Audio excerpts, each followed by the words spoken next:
Buenas tardes, agradecemos su asistencia. Es la última conferencia compartida con dos buenos amigos, con dos especialistas, con dos economistas reconocidos en el estado de Veracruz.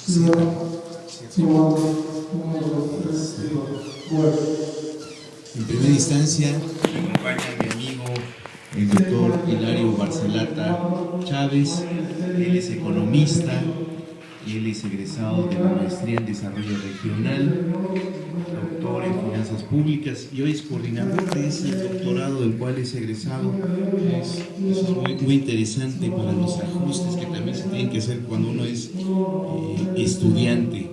Y además dirige un observatorio de finanzas públicas en el estado de Veracruz, ¿no?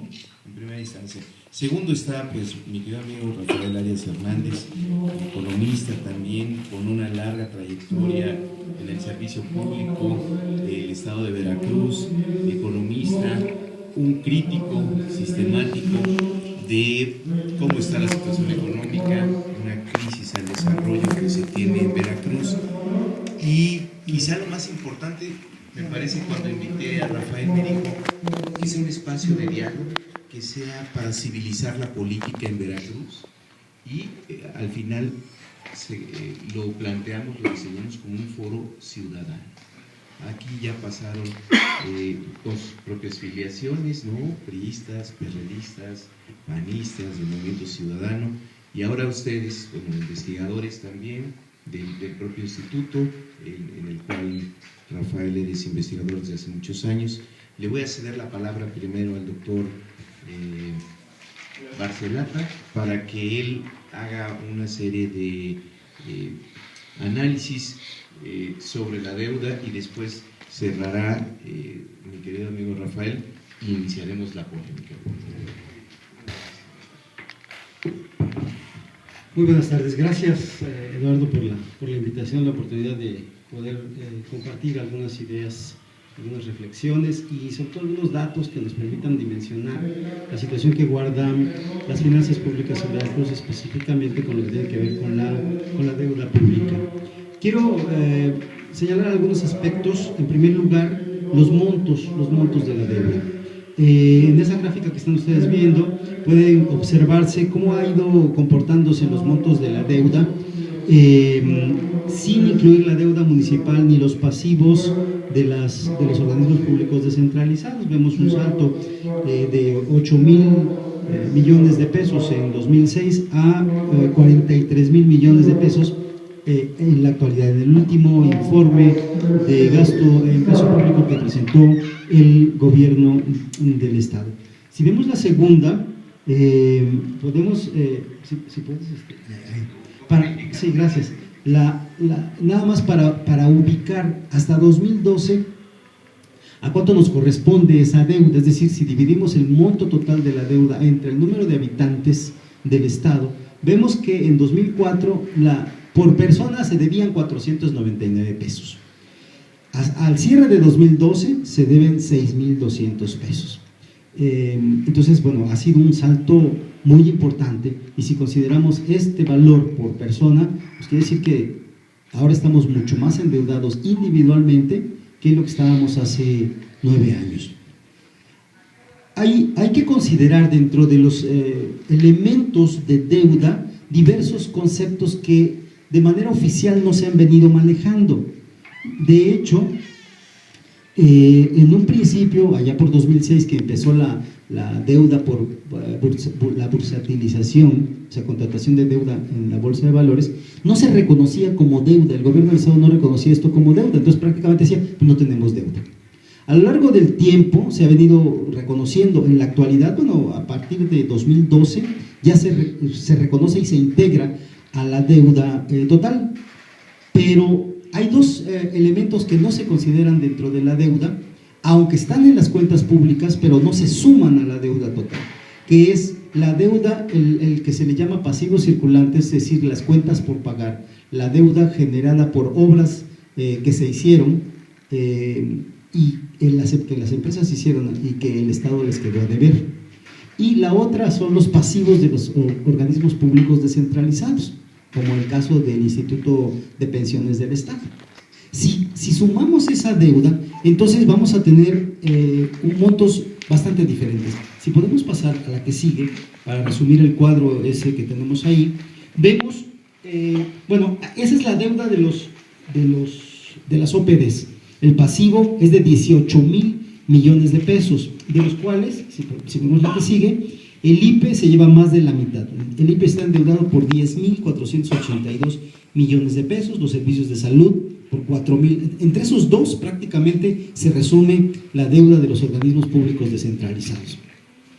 Y ya la que sigue suma todos los tipos de deuda que se pueden reconocer por lo menos en los documentos oficiales del gobierno del Estado. Y esto nos da un total a marzo de 2013, que es el último informe, de 61,468 millones de pesos. Un salto de 5 veces comparada con la que había en 2006, que era de 12,404 millones de pesos. Para dimensionar lo que representa la deuda en términos de la riqueza que se genera en el Estado, se compara el monto de la deuda con el valor de la producción total anual del Estado. En 2005 la deuda representaba apenas el 0,9% del Producto Interno Bruto. En 2012 representa el 5,8%, igual un salto de 5 puntos porcentuales, lo cual pues es un motivo de preocupación. Todavía más, si vemos la que sigue, ahí tenemos cuánto representa la deuda en términos de las participaciones federales, de las transferencias de recursos que hace la Federación a el Estado. Y vemos que, bueno, en 2005 apenas representaba el 21%, menos de una cuarta parte. Hoy representa el 131%, es decir, supera en 30% al total de las participaciones federales. Y bueno, en esa gráfica que vemos podemos observar cómo Veracruz es de los estados que en peor situación, digamos, en términos de lo que sería un indicador de solvencia financiera. De hecho, el grupo parlamentario del PRI que está presentando la reforma al asunto de la deuda, la reforma constitucional para el control de la deuda, señala precisamente estos datos. La insolvencia, el riesgo de insolvencia que tienen estos estados que aparecen en primer lugar, y Veracruz es uno de ellos. ¿Por qué insolvencia? Pues porque la deuda es un monto mayor de los recursos que está recibiendo por transferencias federales. Bueno, podríamos preguntarnos ¿para qué la deuda? ¿Por qué tanta deuda? Y uno debe de pensar que la deuda puede tener un efecto positivo, multiplicador del crecimiento económico y del bienestar social, siempre que sea utilizado para proyectos productivos, para inversión pública. En los últimos años, en la actividad económica en el Estado creció un 7,4%.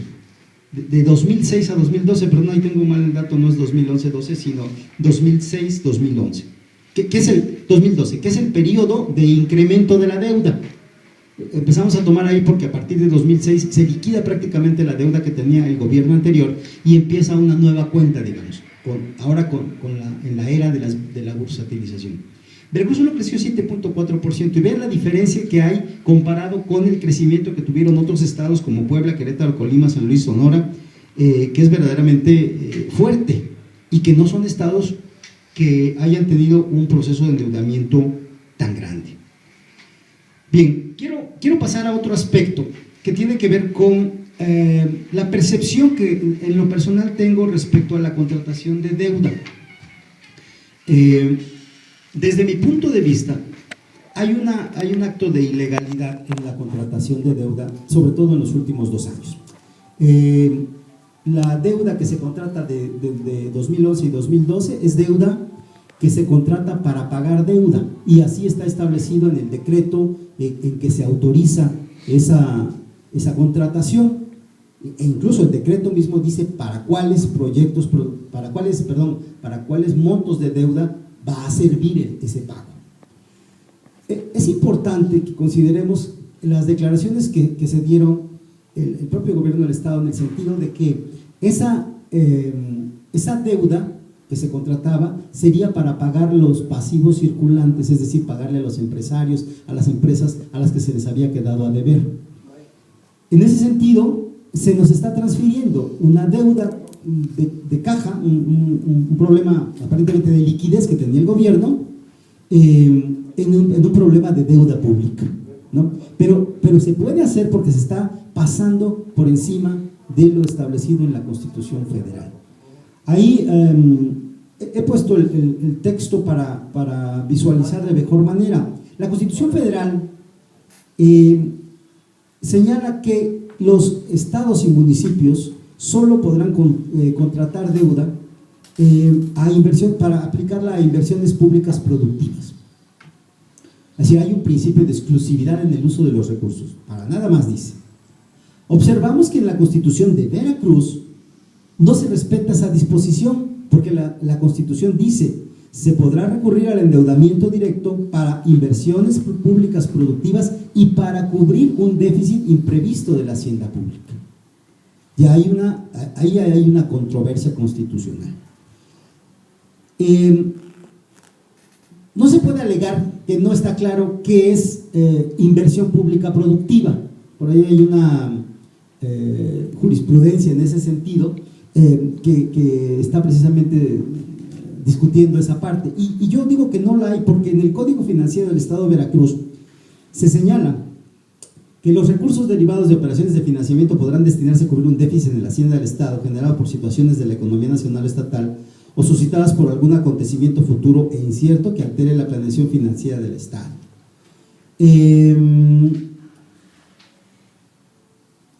Y que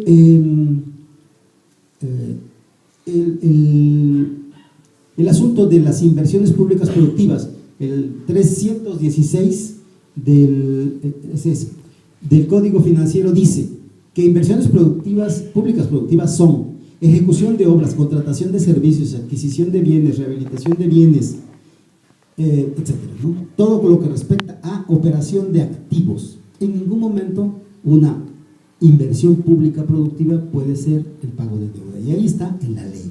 Entonces, si así lo reconoce la propia ley veracruzana, no se entiende por qué la Constitución, a través de la Constitución se puede llegar a una contratación que contraviene lo establecido en la Constitución. Algo que me parece digno de discutirse, de pensarse, es la propuesta que los diputados del PRI están presentando para el control de la contratación de créditos de los gobiernos estatales y municipales. En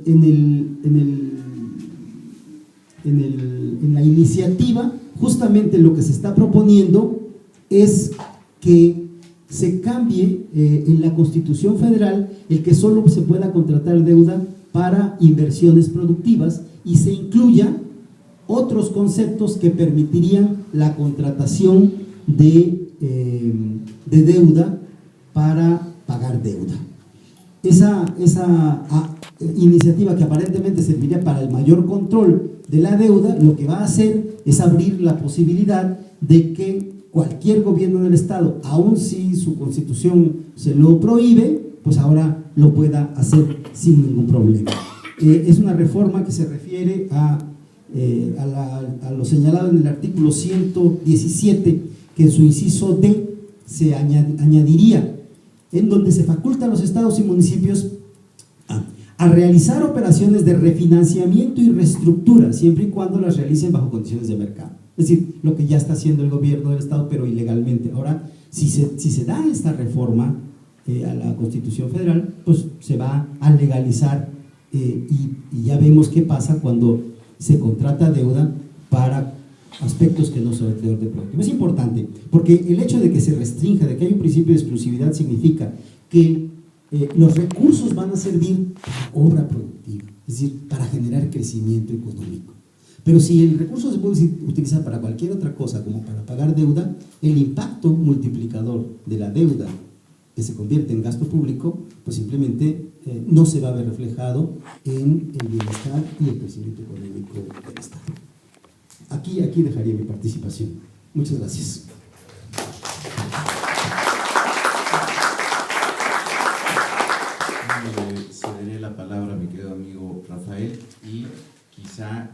también nos diga si fue cierto lo que les dijo Agüero, ¿no? En una cena, que nos aclare.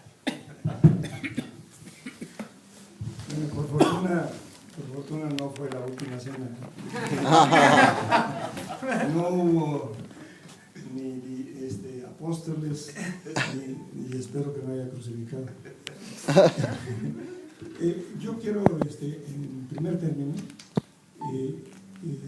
recalcar, ya lo mencionó un poco Omar, el sentido de mi participación y exhortarlos a que recapacitemos en este aspecto. La política no es la exaltación de la barbarie, no es estar acelerando a los negros contra los blancos, a los altos contra los chaparros, no es un problema personal. En el mejor de los sentidos, es la búsqueda de consensos y también la determinación de disensos en el aspecto democrático. Yo estoy aquí porque respeto profundamente a Omar y a otros miembros del partido.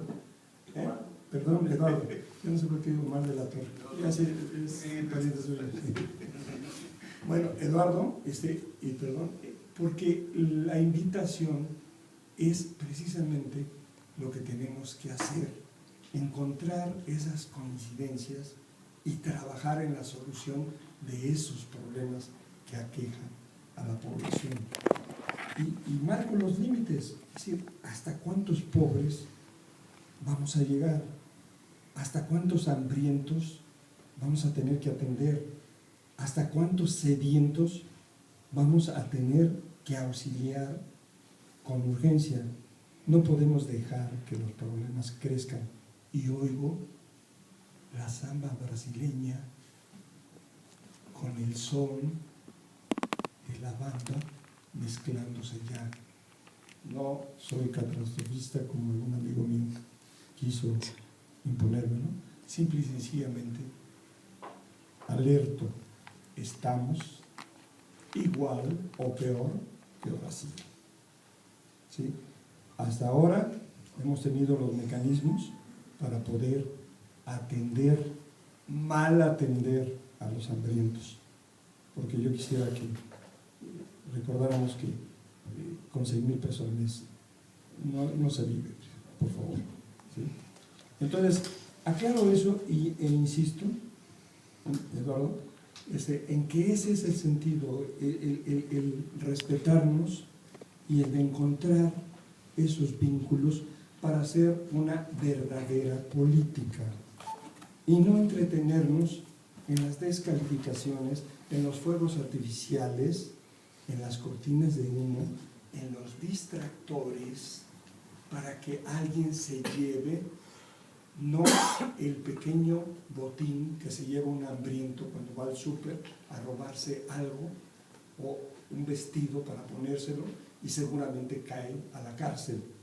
No, me refiero al otro botín, a los que tardan días y días y días en obsequiarles una orden de aprehensión, a los que asaltan en grande, ¿sí? Y quiero preguntarles, para que entremos al enfoque que le quiero dar a esta presentación, ¿cómo le pondríamos al que tiene por dedicación asaltar niños? ¿Salteador? ¿Ladrón? ¿Atracador? No sé, ¿robachicos? ¿Qué era un sí, bueno, no sé. ¿Y cómo le llamaríamos a aquel que asalta ancianos? Y ya se dieron cuenta, voy a ir subiendo el tono. ¿Roba grandes? ¿Roba adultos mayores? ¿Roba abuelos? ¿Sí? ¿Y cómo le llamarían ustedes a los que asaltan a discapacitados? Mínimo infames. ¿Sí? Bueno, se lo voy a poner más fácil. ¿Cómo le llamarían a aquellos que asaltan a los que no han nacido? Lo digo porque tenemos que tener conciencia de las consecuencias. Y me confieso absolutamente culpable como economista de entretenerme en algo que es fundamental en los porcentajes y en las comparaciones. Y a veces los economistas nos pasamos discutiendo, no, mira, es apenas, en España es el 90% del PIB. ¿Y qué es el PIB? Es Producto Bruto. ¿No entiendes? Producto Bruto. Sí, sí, es muy bruto, sí lo entiendo. No, el problema de la deuda, desde luego que es importante medirlo en sus tamaños y en sus consistencias, y vamos a ver ahorita por qué no se puede hacer. No, el problema de la deuda pública es que está en función no de su tamaño, sino de su capacidad de atender las necesidades y servicios que requiere la gente. Puedo tener un gran presupuesto, pero unos grandes ineptos y unos grandes delincuentes y no va a alcanzar. Entonces, aquí lo fundamental es que hay, y los economistas ahí lo estamos discutiendo, hay un proceso de apropiación de excedente económico ya muy desarrollado en otros países que están ahorita en crisis, en los que simple y sencillamente de repente los mayores deudores son la población que nunca pidió ese préstamo y que ahora tiene que sufrir las consecuencias. Pregúntele a los españoles o pregúntele a los griegos, pregúntele prácticamente a todo el mundo. Y si no, pregúntele a los jóvenes que estudiaron en Wall Street también. El problema central es que hay esos mecanismos que tenemos que decirle a los políticos que aspiran a estar en esos otros no poderes públicos, porque no son poderes públicos, el legislativo no es un poder público todavía, que tenemos que empoderarlo, tenemos que hacer que incluya estos temas en la agenda pública. Y para ello incluso también tenemos que tener un poquito de memoria. Y esto es increíble, un poco en la autoprovocación que me hizo favor Lalo de aceptar. Cuando me di cuenta, el del problema era yo. Bueno, ¿qué voy a hacer ahora?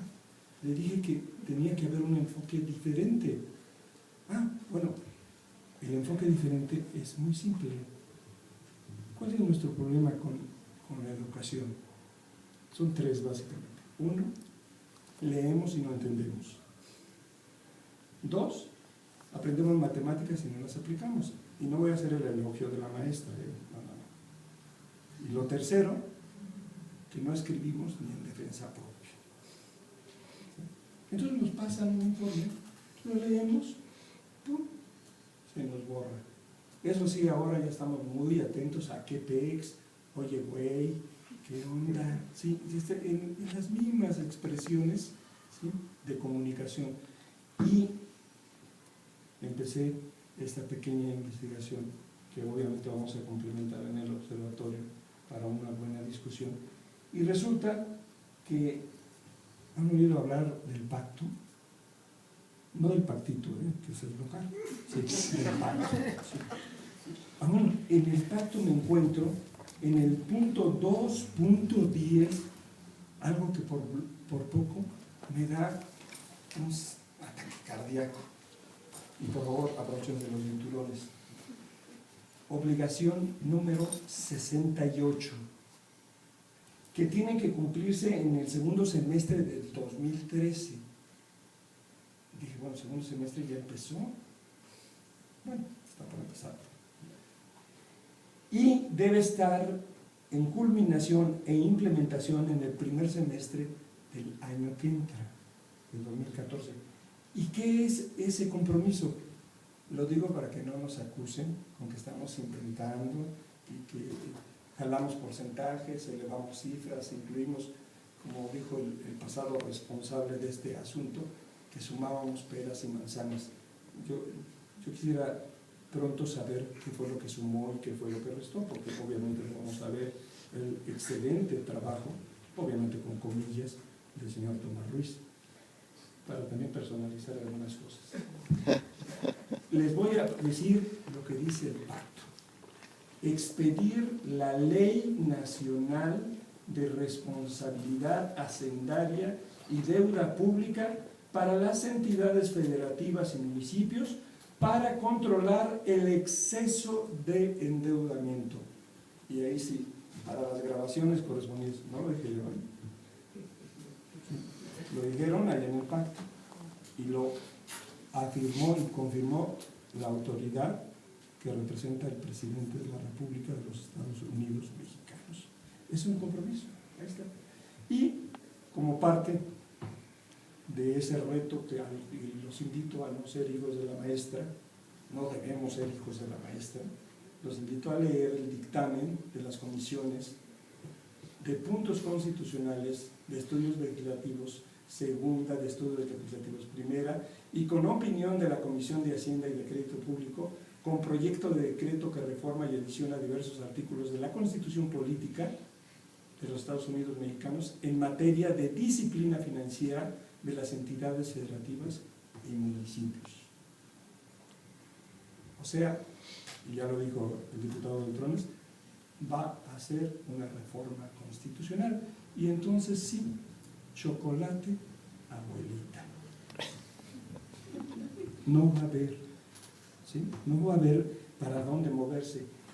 Esta es la razón suficiente para venir a dialogar con un aspirante a un puesto del Poder Legislativo para decirle, estamos en esto, que este tema se incluya en la agenda de trabajo de la próxima legislatura, que ha estado entre ausente y catatónica respecto a estos temas, ¿sí? Pero avisarles, tal vez un despertador, un telegrama, no sé, algo, para que lo incluyan, mi querido Agustín. Qué gusto verlo. Para que se incluya. ¿Y por qué? Bueno, también me llevó, por favor, en el diario oficial, me llevó a otra reconsideración en la cual yo elogio mucho y aprecio mucho el trabajo de maestros como Hilario, muy preciso, muy puntilloso, calculan los pesos, los centavos, pero les tengo una noticia después de ver esto y de lo que van a ver ustedes publicado en el diario oficial, y vuelvo a decirlo, no lo dijo Rafael Arias, no lo dijo Hilario, porque después tenemos pesadillas, ¿sí? Está publicado en el diario oficial de la Federación, ¿sí? Ahorita lo van a ver. Solo les voy a anticipar que es absolutamente seguro que la deuda pública va a crecer. Y voy a hacer un pequeño paréntesis, está en diario oficial. Voy a hacer un pequeño paréntesis nada más para introducir un poco, para que regresamos a ello. El problema de deuda pública está otra vez en esa herencia que la maestra y sus colaboradores nos han dejado a muchas generaciones. No leemos. Es deuda pública, es pública. Y bueno, cuando menos las consecuencias de esas no las leemos, pero las sentimos, sí, son públicas, ¿sí? Entonces, en este momento, lo que yo le planteo a todos ustedes es que tenemos algunas opciones de trabajo inmediato en 3 dimensiones. Primera dimensión, ¿qué fue lo que pasó? Ni Chancaice, ni Copperfield, ni Mandrake nos pueden explicar qué fue lo que pasó con tantos recursos.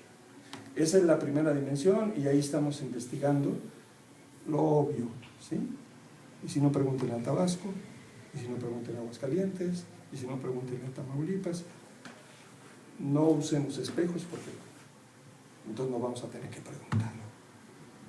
Bueno, esa es la primera dimensión, ahorita lo vamos a entrar, ese cuadrito.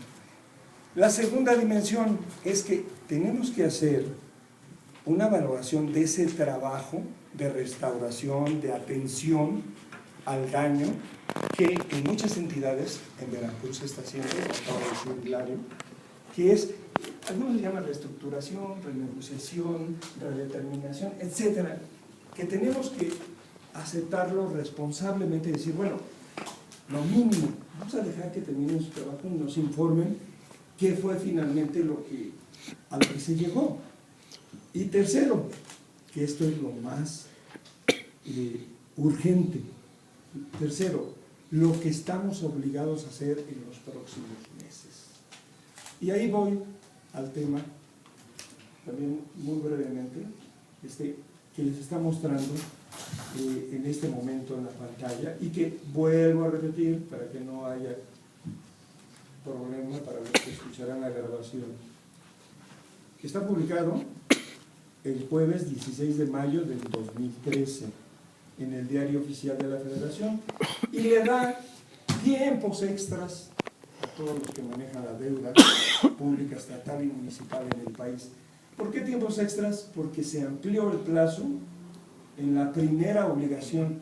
Debo decirles que otra lectura que espero la nueva legislación haga a profundidad es la lectura de la Ley de Contabilidad Gubernamental. Eso es obligatoria, ¿eh?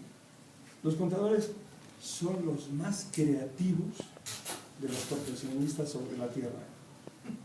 Pueden hacer que todo cheque y cuadre y simplemente no sea realidad. Y no lo digo yo. Pero bueno, ya se hizo un esfuerzo y tenemos 4 metas que han sido planteadas por el gobierno federal con el consenso de las fuerzas representativas, que tenemos que tener en mente. Primera meta, integración automática del ejercicio presupuestario con la operación contable. Es como ajos para los vampiros, ¿eh? Porque la van a tener, además, que publicar. La fecha de vencimiento es el 30 de junio del 2014 para los estados y el 30 de junio del 2015 para los municipios. La segunda, realizar los registros contables con base en las reglas de registro y valoración del patrimonio, porque sucede una cosa muy frecuente. El patrimonio público, cuando se quiere, se evalúa en pesos o en centavos, pero cuando no se quiere se evalúa de otra manera. No había criterios definidos, ya los hay. ¿Por qué? Porque de lo que más fácilmente nos deshacemos es de lo que es de todos. Y digo, Jalapa, con perdón de los jalapeños, pues es un símbolo nacional, porque el ilustre 11 veces presidente de la República tuvo a bien deshacerse de la mitad del territorio, ¿sí? Aunque ahora un exgobernador está comprándolo metro por metro. Creo que tiene 2 fraccionamientos allá. Tercero, generación en tiempo real de estados financieros. Bueno, aquí algunos de nuestros representantes creen que los estados financieros son el equivalente al estado de ebriedad. Porque no sabemos cómo va a acabar. No, la nueva ley lo está consignando y también va a dar el plazo del 30 de junio para que se aplique en las entidades federativas. Nada más imagínense lo que va a suceder. Y en la cuarta meta, emisión de cuentas públicas, no de cuentos públicos, de cuentas públicas en los términos acordados por el Consejo para la correspondiente de 2014. O sea, si no hay otro aplazamiento, esta cuenta 2013 será la última que se haga a la antigüita. La 2014 se tendrá que hacer, y los invito a que lo lean, no es mucho, son 5 cuartillas, porque está muy interesante el Diario Oficial. Y la otra lectura que recomiendo es la del dictamen que les acabo de mencionar, y yo creo que hay que darle una revisada al pacto, porque el pacto tiene ventajas. La primera ventaja es el diálogo, la segunda ventaja es el acuerdo en el consenso, la tercera ventaja es el compromiso en el tiempo y la definición del producto. La mayor parte de estos son reformas, ¿sí? Pero eso es bueno, porque somos muy desordenados y nos salimos por la tangente. y ya le andamos dando vuelta al compromiso presidencial del combate a la corrupción. Ya llevamos 6 meses y no vemos cómo se cuadre esa ficha, ¿sí?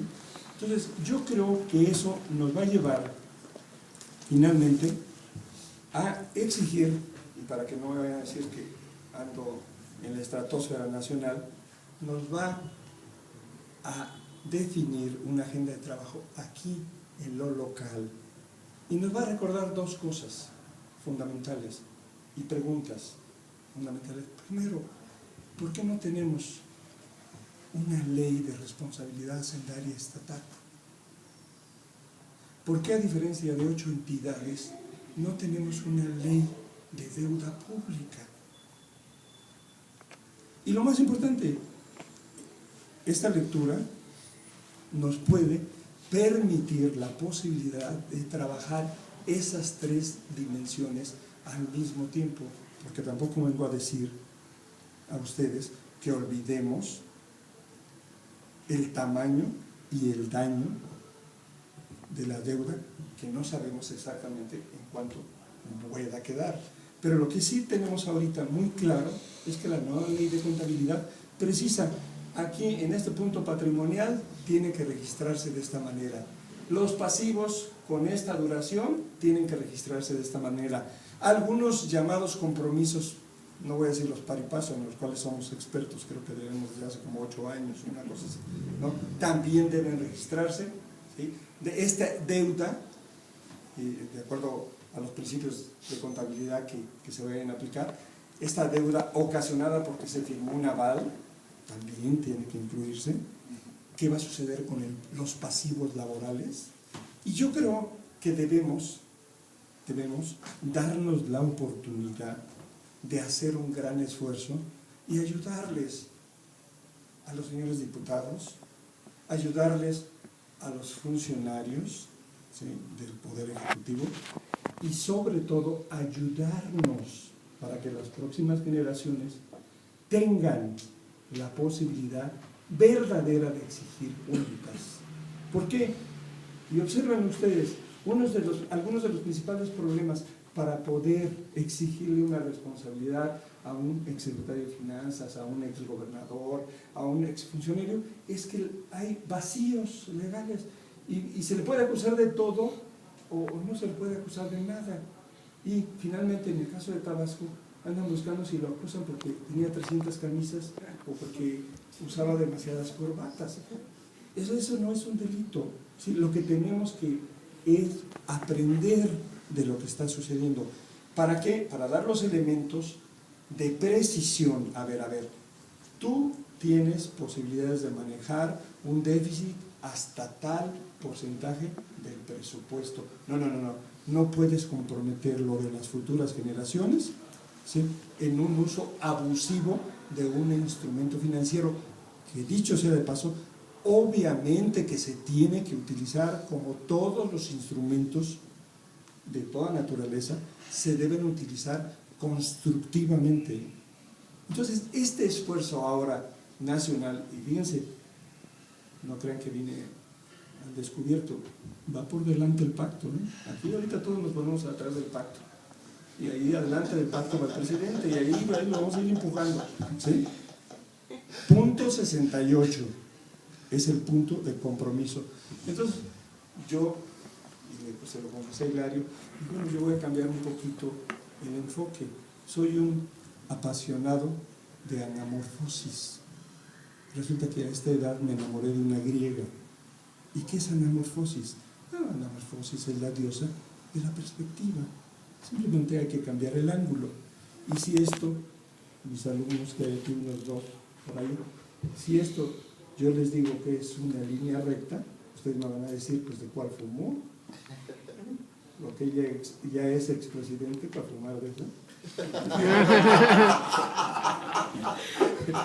No, es la perspectiva. Si ustedes lo ven en una perspectiva diferente, va a ser muy recta. Y es más, si lo ven en una perspectiva, este es un avión, o es un barco, o es Maebus, el infinito, ¿sí? Entonces, lo que tenemos, y le agradezco mucho a nuestros amigos, y aquí está Agustín, al cual una persona que no solo respeto en su honestidad, y ahorita está sufriendo algunos salpiconcillos, pero sin importancia. Sí, lo importante es esto, lo importante es que construyamos esas vías de comunicación, porque ¿con qué cara yo le voy a decir a mis hijos y a mis nietos cuando me digan, oye, ¿y dónde estabas con el general Santana? Bueno, pues voy a decir, yo no había nacido, ya con eso ya me la sabré, ¿no? Pero ¿qué le voy a decir cuando me digan, oye, ¿y dónde estabas cuando el maestro Hilario estaba diciendo que eran 60,000 millones, que no, que eran 66,000, y que alguien de la Torre le dijo que no estaban considerados los pasivos laborales, etcétera? ¿Dónde estabas? Pues entonces, ¿qué cosa le voy a decir?